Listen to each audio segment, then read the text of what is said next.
ఏడాది పాటు బంగారం కొనొద్దన్న ప్రధాని మోదీ ప్రకటన ప్రకంపనలు రేపుతోంది. దేశీయ ఆభరణాల పరిశ్రమ ఆందోళన చెందుతోంది. ప్రత్యక్షంగా పరోక్షంగా 1 కోటి మందికి పైగా ఉపాధి కల్పిస్తున్న జ్యువెలరీ పరిశ్రమపై ఇది తీవ్ర ప్రభావం చూపుతుందని ఆర్థిక నిపుణులు చెబుతున్నారు. దేశంలోని టన్నుల కొద్దీ బంగారం నిరుపయోగంగా పడి ఉందని, గిరాకీని తగ్గించే బదులు గోల్డ్ మానిటైజేషన్ పథకం పునరుద్ధరణ ద్వారా నిరుపయోగ బంగారాన్ని పునర్వినియోగంలోకి తీసుకురావాలంటున్నారు. ఫలితంగా పసిడి దిగుమతులపై ఆధారాన్ని తగ్గించుకోగలమని చెబుతున్నారు.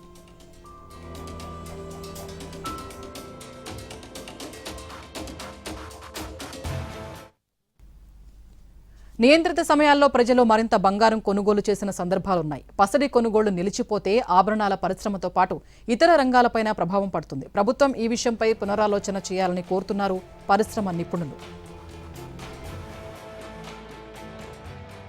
పసిడి కొనుగోళ్ల వాయిదాకు బదులు దేశీయంగా నిరుపయోగంగా ఉన్న బంగారం పునర్వినియోగం, రీసైక్లింగ్ ఉత్తమ పరిష్కారాలని చెబుతున్నారు నిపుణులు.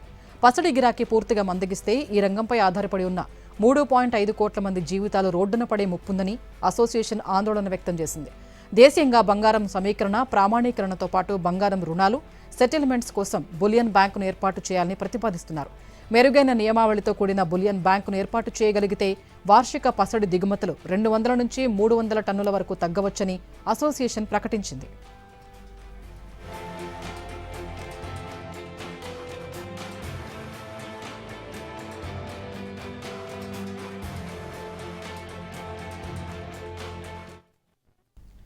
ఉమ్మడి వరంగల్ జిల్లాలో మోదీ ప్రకటనపై బంగారం వ్యాపారస్తులు ఏమంటున్నారు, ప్రజల రియాక్షన్ ఏంటి, మా ప్రతినిధి అరుణ్ అందిస్తారు. బంగారం కొనుగోలుని తగ్గించాలి, బంగారం కొనకూడదు అంటూ మోడీ చేసిన ప్రకటన తర్వాత చాలా భిన్నమైనటువంటి అభిప్రాయాలు వస్తున్నాయి.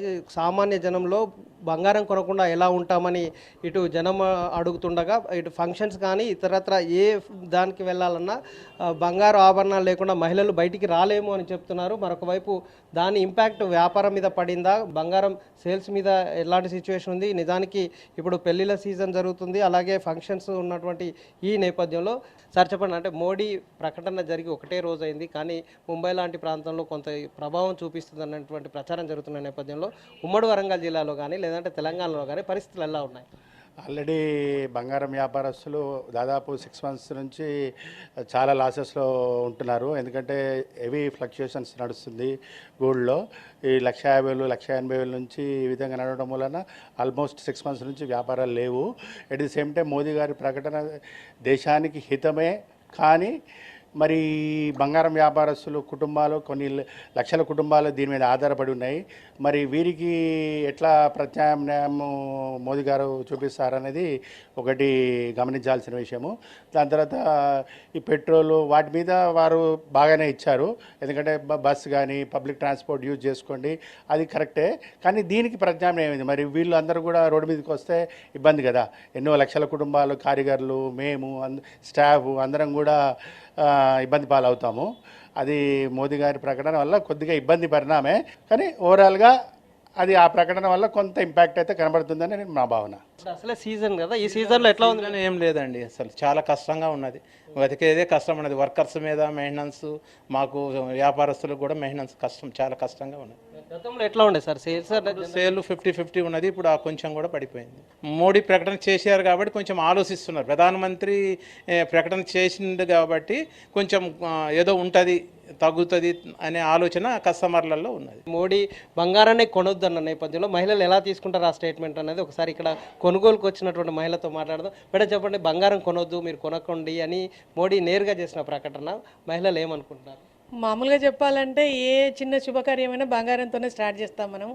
కాకపోతే ఎంతో కొంత పిల్లలకైతే ఇది ఒక రకంగా చెప్పాలంటే మాకు ఫ్యూచర్ ఇన్వెస్ట్మెంట్ రూపకంగానైనా కూడా మేము కొని ఎంతో కొంత పిల్లలకు పెట్టాలనేది నా ఉద్దేశం. ఇప్పుడున్న సిచ్యువేషన్స్లో కొనకూడదు అంటే నిల్వలను మేనేజ్ చేసుకోవడానికే కావచ్చు, లేకపోతే మన ద్రవ్యోల్బణ పరిస్థితులను అటు ఇటు బ్యాలెన్స్ చేయడానికే చెప్పారు కావచ్చు. వన్ ఆఫ్ ద స్టేట్మెంట్ చాలా కరెక్ట్ అది. కాకపోతే ఎంతో కొంత మాకు కూడా సెక్యూర్డ్ ఇన్వెస్ట్మెంట్ కింద మేము కొంటుంటాం అంతే. బంగారం కొనకుండా ఆగగలుగుతారా మహిళలు? కొనుక్కుంటా అంటే ఒక 30% అయినా కొనడానికి ముందుకు వస్తాం. 70% కంట్రోల్ చేసిన 30% పీపుల్ అయినా కొనడానికి ముందుకు వస్తాం.